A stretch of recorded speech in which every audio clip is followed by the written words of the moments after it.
What do you know about the Deathly Hallows? The seventh Harry Potter book was mainly about the Deathly Hallows. The movie did a great job with both films, but they never covered the whole story. It goes so deeply it even links Harry and Voldemort as distant relatives. So, in this video I'm going to explain the history about the Deathly Hallows.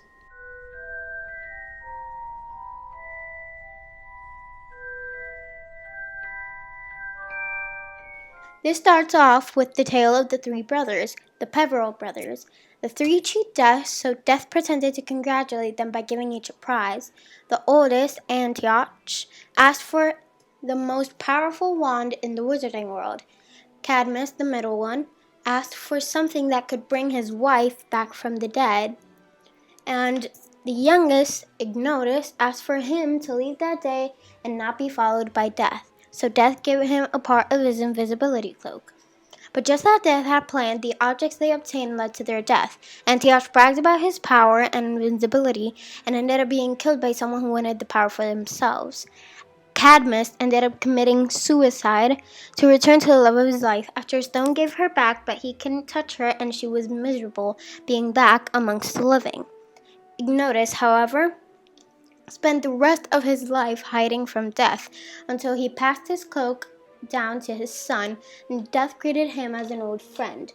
The legend says that if you possess all three of the Deathly Hallows, the wand, stone, and cloak, together they make one the master of death. When Harry asked Dumbledore if the legends were true, Dumbledore said, "Oh yes, I think so. Where they met Death on a lonely road, I think it more likely that the Peverell brothers were simply gifted, dangerous wizards who succeeded in creating those powerful objects. The story of them being Death on Hallows seems to me to be some sort of legend that might have sprung around such creation." So what happened to the Deathly Hallows? Stone and Cloak were kept in the family, passed down from generation to generation. Cloak was passed down in Ignotus Peverell's family until it had no more male heirs. Then it was passed down to the daughters and ended up in the Potters when the female heirs married Hedwyn Potter. 20th century went down to Fleeman Potter and then his son James. After Cadmus Peverell's death, the Resurrection Stone was made into a ring, which was passed down as a family heirloom from the Peverells to later the Gaunts. No one knew exactly what it was capable of, as it was passed down from so many years ago. It was passed down to Marvolo Gaunt, Voldemort's grandfather. Marvolo passed it to his son Morphin. Voldemort stole it from the ring from his uncle, made it into a Horcrux while he was at Hogwarts, and hid it in the house where his mother, uncle, and grandfather used to live, leaving charms to protect it. Something interesting about this is that it connects Harry and Voldemort as distant relatives, as the cloak was passed down to Harry and the stone passed down to Voldemort. Unlike the cloak and the stone, the Elder Wand was not kept in the family. One night, Antioch drunkenly killed a guy at a bar and bragged about the power he had. He was killed in his sleep, and the murderer took his wand, making it leave the family. The way wands work is that in the wizarding world, if you kill, duel, or overpower someone, you become the possessor of their wand, and it will serve you. So we learned in the first book, the wand chooses the wizard, Mr. Potter. It's not always clear why. if you don't own the wand, it won't work correctly for you. The man that killed Antioch was the rightful owner of the wand. After that, the wand had passed through various owners throughout time. It got many names, such as the Death Stick or the Wand of Destiny. There are many things featured throughout the wizarding history of the wand's bloody trail. The first recorded mention after Antioch was a wizard named Emmerich the Eagle, who was an aggressive wizard who terrorized the south of England in the Middle Ages. After that, he was slaughtered in a ferocious duel with Egbert the Agracious. Centuries later, a wizard named Godlock was the new owner. He used the wand as a guide to learn more about the dark arts. He would use that information to create a book called Magic Most Evil. He was then locked up by his own son in the attic and left there to perish, so he would have possession over the wand. The next owner to have possession was Barnabas Devereux. Next was Loxias, who was one who named it the Death Stick, and no one really knows who killed him since he was such a well-known wizard. Going into more recent history, a wizard named Gregorovitch had the wand in the late 1800s. He was a wand maker, so he tried duplicating it. He spread the word that he had it, hopeful to get more business, and this got the attention of a boy named Gellick Grindelwald. He snuck in, stunned Gregorovitch, and jumped out of the window with the wand in hand. Before that, Dumbledore and Grindelwald were friends and bonded throughout the pursuit of the Deathly Hallows, eventually led to the death of Ariana, Dumbledore's little sister. So he fled. Grindelwald then used the wand for many evil acts, became one of the most evil and well-known wizards in the world. He and Dumbledore battled, and Dumbledore won, gaining possession over the Elder Wand. When Dumbledore found out that James Potter had the invisibility cloak, he asked if he could borrow it to examine it, and instantly knew it was one of the Deathly Hallows. But soon after, James was killed before he could ever return it. 10 years later, Harry was in his first year at Hogwarts, and Dumbledore still had the cloak. So he gifted it to Harry anonymously for Christmas, ensuring it was kept in the family. I wonder who gave it to you. There was no name. It just said, use it well. Years later, Dumbledore discovered Voldemort's secret about the Horcruxes and found the ring with the Resurrection Stone. When he realized it was the Resurrection Stone, he put it on, forgetting it was a Horcrux.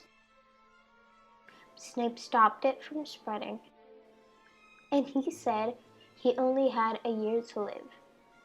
He proceeded to destroy it with the Sword of Gryffindor. Because he was still in possession over the Elder Wand, and because he was gonna die anyways, Dumbledore devised the plan to have Snape kill him. This plan ensured that Snape would have not defeated him because Dumbledore had asked him to do so. Therefore, there will be no true owner of the wand. Unfortunately, it did not go as planned because Draco Malfoy disarmed Dumbledore before Snape killed him. This meant that Draco defeated Dumbledore, therefore Draco was the owner of the Elder Wand. However, it was buried with Dumbledore and Voldemort took it out of his grave. Later that year, Harry overpowered Draco. He is still the owner of the wand, and since Harry overpowered him and made Harry the new owner of the Elder Wand because he beat its previous master. It was Draco who disarmed Dumbledore that night in the astronomy tower. From that moment on, the wand answered him. Until the other night when I disarmed Draco. So that means... It's mine. Before his death, Dumbledore took Harry's snitch that he caught in his first game and put the Resurrection Stone inside of it. He then put it in his will to give to Harry. Once Harry got it, he saw a message on it that said, "I open at the close." Right before Harry was going to let himself die, he realized what the message meant, and he spoke the words, I'm ready to die. The snitch opened, revealing the Resurrection Stone, and Harry was now in possession of all three of the Deathly Hallows, making him the Master of Death. There is a theory that Harry didn't die because he was the Master of Death, owning all three of the Hallows, which is a good theory, but it's not the reason why he didn't die. When Harry was hit by the killing curse, he saw Dumbledore, and Dumbledore said that the protection his mother put on him before she died was supposed to work until he turned 17. He lived with Petunia, who shared Lily's blood for protection. That was supposed to go away when he no longer called the Dursleys his home. However, the protection does not go away how it's supposed to, because Voldemort used Harry's blood to come back in the Goblet of Fire. Dumbledore said, "His body keeps your sacrifice alive, and while that enchantment survives, so do you." Since Harry's blood is in Voldemort's body, Lily's protection still lives inside of him. This is why Harry didn't die. Harry was the true master of the Elder Wand, which Voldemort was still using. It backfired on him because it refused to kill its master at the time, which would lead to Voldemort's defeat. So, what happened to the Deathly Hallows at the end of the series? For the stone, according to J.K. Rowling, Harry dropped the stone in the Forbidden Forest, and it was pressed into the ground by centaurs when charging into the Battle of Hogwarts. The cloak was kept by Harry and passed down to his own son. As for the Elder Wand, Harry used it to fix his own original wand that had been broken earlier. Normally, a wand is irreparable, but since it's the most powerful wand in the world, he was able to repair his own wand successfully. He then snapped the Elder Wand in half to make sure that no one will ever use its power again. He gave up the power of being the Master of Death, showing how pure-hearted and incredible the hero of our favorite story is.